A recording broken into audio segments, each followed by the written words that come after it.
قول ہے لو تدبر الناس علی هذه السورہ،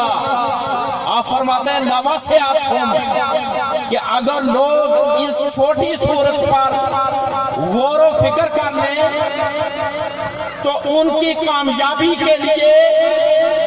ان کی سعادت دارین کے لیے یہی ایک سورت کافی ہے۔ اور میں عرض کرتا چلوں، امام طبرانی وہ بیان کرتے ہیں، روایت لاتے ہیں اور اس سورت کے حوالے سے بیان کرتے ہیں کہ مکی زندگی میں حضور تاجدار کائنات صلی اللہ علیہ وآلہ وسلم کے جس وقت دو صحابی آپس میں ملتے، وہ کلام کرتے بیٹھتے، آپ فرماتے ہیں اس چیز کے بارے میں امام طبرانی فرماتے ہیں کہ جس وقت اگر وہ الگ ہوتے، جدا ہوتے، تو وہ سورہ عصر کی تلاوت ضرور کرتے۔ آپ اندازہ کر سکتے ہیں کہ یہ جو میں نے مختصر سورت آپ کی خدمت میں رکھی ہے، اس سورت کی افضلیت، اس سورت کی فضیلت، اس سورت کی عظمت، اس سورت کی شان کتنی بلند ہے۔ آپ دیکھیں، وہ خالق ارض و سما ہے جو اس ساری کائنات کا مالک ہے۔ وہ خالق ارض و سما فقط انسانوں کا مالک نہیں، فقط اس نیلگوں آسمان کا مالک نہیں، فقط اس مائی زمین کا مالک نہیں، جس پر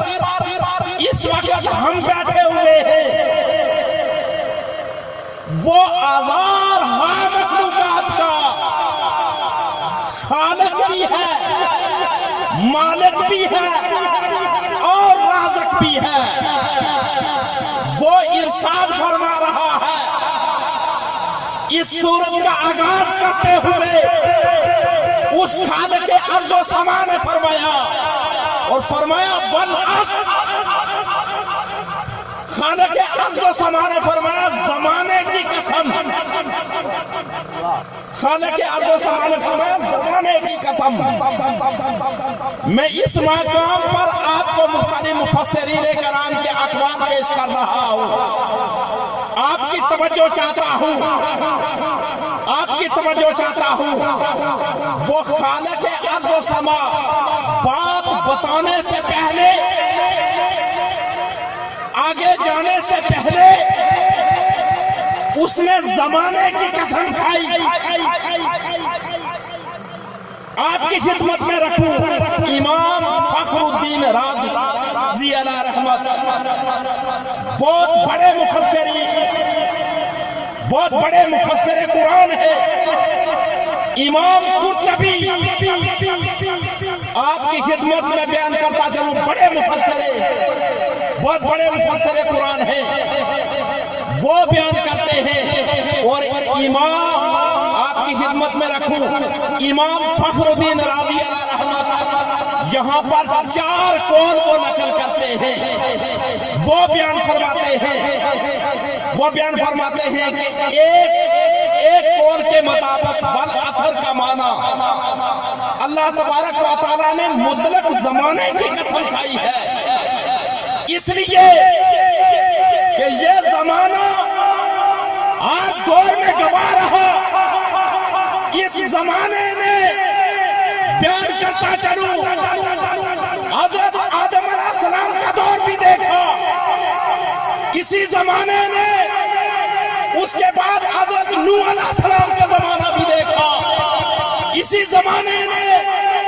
بیان کرتا چلوں حضرت ابراہیم علیہ السلام کا زمانہ بھی دیکھا، اسی طرح حضرت عیسیٰ علیہ السلام کا زمانہ بھی دیکھا، اسی طرح حضرت موسیٰ علیہ السلام کا زمانہ بھی دیکھا۔ اور پیارے صاحبوں، اسی زمانے، یہی زمانہ اس دنیا فانی کے اندر آئے، ہزارہا فاتح محدثین گزرے، بادشاہ گزرے، سائنسدان گزرے، انجینئر گزرے اور فلسفی گزرے، نیپولین جیسے گزرے، سکندر اعظم جیسے گزرے، باعزید جرم جیسے گزرے اور چنگیز خان جیسے گزرے، علاقو خان جیسے گزرے، میں عرض کرتا چلوں کہ یہاں پر قارون جیسے گزرے، قارون جیسے گزرے جس کی دولت کا اندازہ نہیں لگایا جا سکتا، اور جس قارون کے بارے میں قرآن میں 2 رکوع ہیں، قارون جیسے گزرے۔ ارے امام فخر الدین رازی علیہ رحمت فرماتے ہیں کہ خالق ارض و سما ایک قول کے مطابق مطلق زمانے کی قسم کھا رہا ہے، اور وہ فرما رہا ہے یہ اے عبداللہ، وہ خالق ارض و سما کیا کر رہا ہے؟ وہ فرما رہا ہے کہ زمانے کی قسم، مطلق زمانے کی قسم، میں آپ کی توجہ چاہوں گا، یہ پہلا قول ہے جو امام فخر الدین رازی علیہ رحمت بیان کر رہے ہیں۔ سنیے امام فخر الدین رازی علیہ رحمت فرماتے ہیں، ان کا دوسرا قول سنیے، وہ فرماتے ہیں کہ خالق ارض و سما وقت عصر کی قسم کھا رہا ہے۔ کیا؟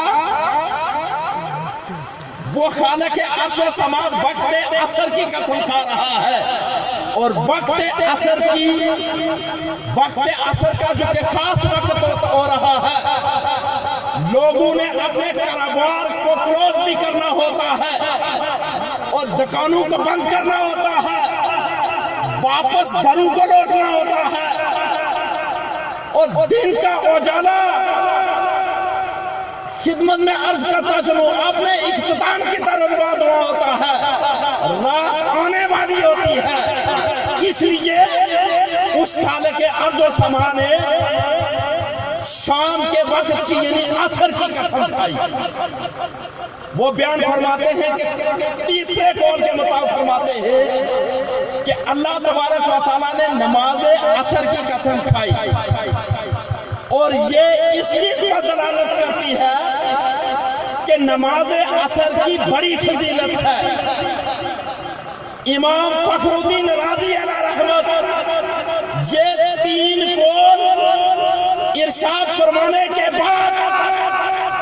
آپ چوتھا کلام ارشاد فرماتے ہیں،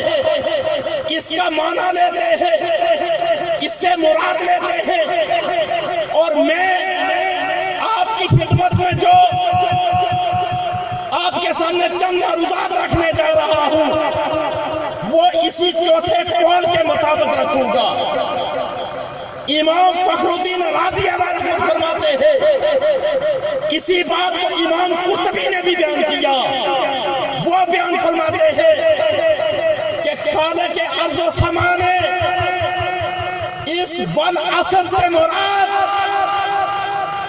خاص زمانہ لیا ہے، اور وہ زمانہ حضور تاجدار کائنات صلی اللہ علیہ وآلہ وسلم کا زمانہ، یعنی اللہ تبارک و تعالیٰ نے اپنے محبوب پاک کی قسم کے زمانے میں قسم کھائی۔